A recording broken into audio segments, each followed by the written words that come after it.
The boy, he is powerful. Nail! Check his vibe. Hey guys, Masako X here. Okay, so in the early days of Dragon Ball Z, the one thing aside from the revelation of the Saiyan ancestry of Goku is that the offspring of the guy was even more of a mystery. Gohan, the first human Saiyan hybrid ever seen in the history of the Dragon universe, had proven to be quite the prodigious combination of beings.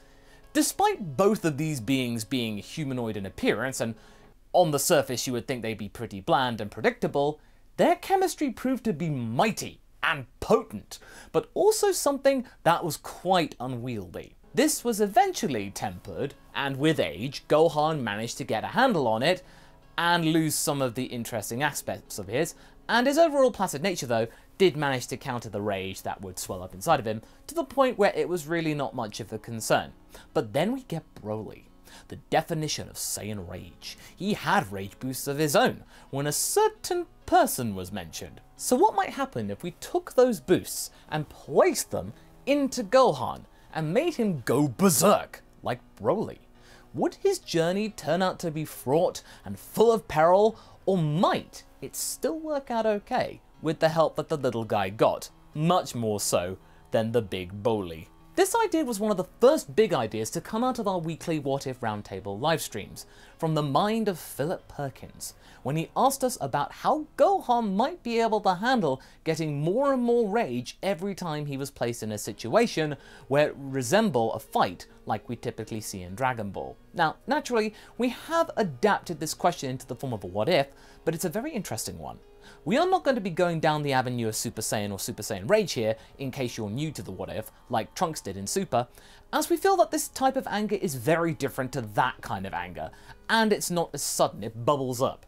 And besides, we've already done a what if that deals with Gohan going Super Saiyan early, so having this here too would be a little bit unnecessary. So if you wanted to find out what happens in that situation, do check out that one after you're done here, would you?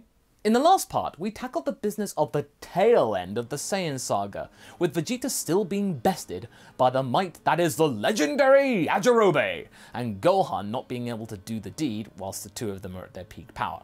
However, if you think that the rage boost doesn't count for Toppy in this scenario in regards to the prince, it certainly does. Like with the confection, Gohan was bad for Vegeta's body, but unlike the sweet treat, the prince was left feeling not so sweet.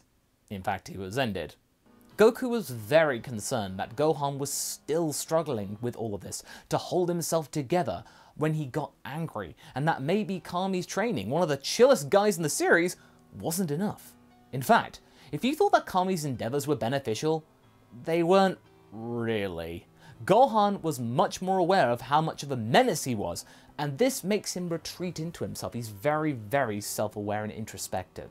The only thing our team can do to help right now is to maybe take the little guy to Namek and see if they could get even more help with other Namekians in the picture, with tempering Gohan's mind whilst also harnessing the prodigious power that the boosts have.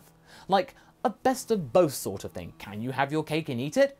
Well, if Goku's got anything to do with it, sure. So our heroes have to go to Namek to fix this mess, unaware of the bigger picture at play. Would they think it's that easy? Well, with Gohan here looking down and out despite, in theory, saving the day, things are going to get very hairy. The team consists of Krillin, Gohan, Bulma, and Yamcha. And throughout the journey to the mystical world that is green and that is named Namek, Yamcha is trying his best to make his peace with Bulma, as the tensions between the two weren't the best right now. You might not recall that Yamcha had not really been A-grade boyfriend material at the time, but here, this is his best chance to save that relationship that these two have, which is certainly better than what Yamcha got in the original. Hopefully any hugs he has with Bulma end up better than the ones that he got from a particularly friendly Cyberman. Poor Krillin and Gohan also. They are also left feeling very ambivalent about the whole situation. Krillin, having only just properly met Gohan, is feeling very responsible for the son of his best friend. If Kami couldn't really help the kid's plight, then what good would he be right now? It's a lot of pressure. Right now though, Both of them need to handle their mood swings, which luckily works for the trip to this planet Namek. The half Saiyan remains calm and in control because, as you might have guessed, there is no fake Namek. Moving on. Naturally, Gohan isn't forgetting what had happened on Earth though. He doesn't feel good with what he did. Even though Vegeta was clearly a bad guy in his eyes that was about to finish off his father, he needed to be stopped, there was just something not quite right in the way that he offed the prince. It didn't leave a joyous note or anything. It was nothing like what his father had told him about the miracle that they were able to defeat the tyrant that was King Piccolo. This recent victory was hollow and fraught with worry. It was just not a good feeling. He himself seems to be worried about his own doings and tries to find solace in learning and talking to Krillin. Kami did pack some books from his personal library that might provide a light distraction, and even Krillin is getting some kind of appeal from them. As he's poring through the tomes himself, Krillin is left wandering around with not much to do, aside from the occasional passing through a book. He gazes at the little guy, and when he is witnessing Gohan at his best, he has a thought. Krillin realizes how different Gohan is from Goku, and ponders about the whole Saiyan thing. How does it work? Might what happened with Gohan happen to Goku? Or did it already happen with that changing into a great ape? Or does Goku's full Saiyan nature provide some kind of filter that Gohan lacks? Oh, it's all so confusing right now. Why couldn't things go back to the way they were just a year or so ago? It was so much simpler then. No aliens, no Saiyans, just Kami House and the chance to relax. Though he tries to think that maybe space will make Gohan feel more at home and less nervous, in space, there's plenty of time to reflect even more. Although in the downtime they have, Gohan is laughing and acting quite normally for his age, internally, he wonders if him staying in space might be safer for all concerned, his family and friends. Maybe he shouldn't come back to Earth when all of this is done. Maybe he might be better off on his own, where he can't hurt anyone he cares about. This is all very, very deep stuff for someone of his years, but before he can dwell any further on this, they finally reach planet Namek, but they are not alone there. Although Nappa and Vegeta may be gone, and not providing that much of a burden, an ongoing one for our Dragon team, Frieza still did overhear the whole Dragon Balls conversation whilst they were on Earth, and he wanted to check Namek to see if this was actually true. Besides, he had nothing better to do, and hey, the prospect of living forever? You know what, it intrigued the Emperor somewhat. Not a lot of things did these days. He feels that the presence of the Namekian world might be the thing to really seal himself as the eternal Emperor of the galaxy. And hey, if it turns out the Dragon Balls are just a myth, this is free real estate after all. Upon settling down on Namek and getting a good reading of the land itself, their senses are then being contradicted. The peaceful and serene scenes of Namek are not what they're sensing right now. Our heroes are utterly terrified when they feel all these huge, menacing power levels around them. This does not feel right. This doesn't make any sense. These readings surely do not belong to the Namekians, right? I mean, how could they? Oh man, I knew I should have stayed home, quivers Yamcha, before looking to Bulma and steeling his resolve to try and make himself look good. But Bulma sees right through this. She just simply rolls her eyes and gets on with preparing their home away from home. Man, Bulma, you sure are lucky you can't sense energy right now. As Yamcha tries to put a brave face on things, the power out of his mind, they begin their mission to gather the Namekian Dragon Balls so that they don't need to linger any longer than they have to, as well as giving the innocent bystanders through all of this a chance to get out of Frieza's way. They rush to one of the villages to warn it, only for it to be promptly encountered by Zarbon and Dodoria and then destroyed. Just as in the original, they do still rescue Dende. There is one hairy encounter throughout all this though. Gohan is furious. He's livid to see all this injustice going on with the placid Namekians. They did nothing wrong, to the point where he starts to spark with anger. Uh-oh. With Gohan almost berserking out on Dodoria, our heroes have to act quickly to save everybody from being affected, not just Dodoria. With Yamcha and Krillin doing some quick thinking, they manage to take both the Little Saiyan and the Namekian away from the Frieza Force grasp, before Gohan can reach the point of no return. And hey, Little Green joins the party too. However, as in the original story, Dodoria is starting a pursuit. These guys have to walk real fast, and as there is no Vegeta to distract the rampaging pink minion of Frieza, this is an extremely dangerous situation our gang have found themselves in. But Krillin manages to blind their pursuer with a solar flare, while Yamcha and Gohan hide in a nearby cave. The gang hunker down together once Krillin has done it and look towards the energy of Dodoria. It hasn't moved, and it seems to have been very badly struck with the flare, much more so than usual.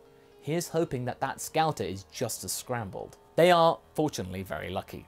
As Dodoria's vision returns, he is about to check on the scouter for where these powers went, but he is then called back by Frieza to join his side.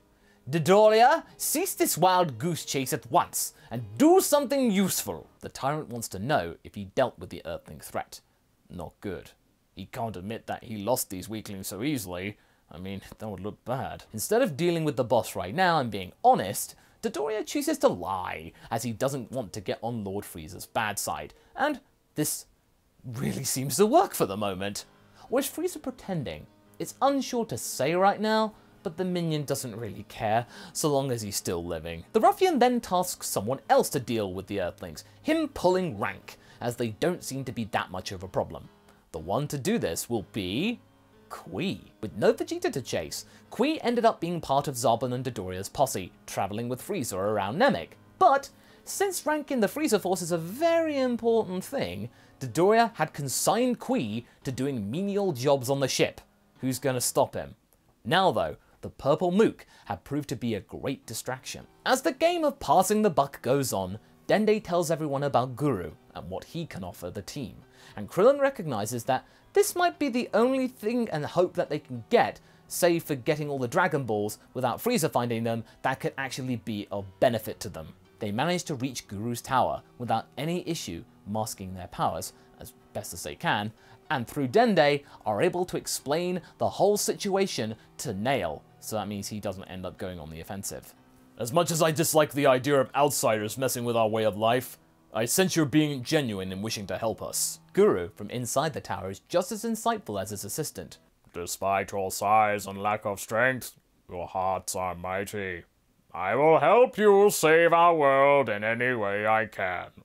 That Frieza must be punished. Guru unlocks their potential with not much fuss, and explains his ill state, and that their search for the Dragon Balls mustn't dawdle. Our heroes need to hurry and get the Dragon Balls before the Frieza Force does, or before Guru passes and nobody can use them. At least now, with their potentials unlocked, they stand a relative chance against the regular Frieza soldiers at least. They also explain Gohan's explosive temperament to the Elder, so Guru advises them to leave the boy with Nail whilst they gather the Dragon Balls. Nail should prove useful in being able to help him with his anger management, while the other two would visit the villages and tell them to evacuate. Well, I mean the villages that Frieza and his men haven't encountered yet. On their way around the planet, they then have to stop off back at the base to collect Bulma, who is quite worried that the Frieza soldiers might end up finding her and destroying any means for them to being able to get off the planet, as well as the only person who can actually pilot the ship. However, this proves to be a very problematic detour. On their way to their first village, they get ambushed by Qui. Qui is only slightly weaker than Dodoria, but Krillin and Yamcha do what they can against the alien, as their potential has been unlocked, as well as unlocking a new level of confidence, so it seems. And the odds may be stacked against them, but they're feeling lucky. What also helps them in this challenge is that Qui is pretty full of himself, which gives Yamcha time to distract him long enough for Krillin to toss a successful Destructo Disc that cuts their enemy in half. Huzzah! The Destructo Disc did what it was intended to do! Bulma takes the scouter from Qui to tinker with it, and they manage to reach one of the Dragon Balls before the Frieza soldiers do. They also advise the Namekians to evacuate to Guru's tower, where they will be safe. Meanwhile on Earth, Goku has gotten over his earlier malaise about his Saiyan nature and is getting ready for his departure.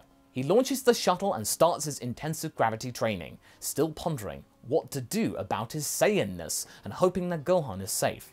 Gohan, on the other hand, finds a lot of peace in training with Nail, who reminds him a lot of Piccolo, but slightly kinder. You know, no leaving in the wilderness or anything.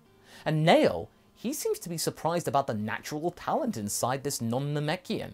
He also feels that if this evildoer is as powerful as everyone says he is, this child might be the only hope against him. And that's where we're going to be leaving things for right now.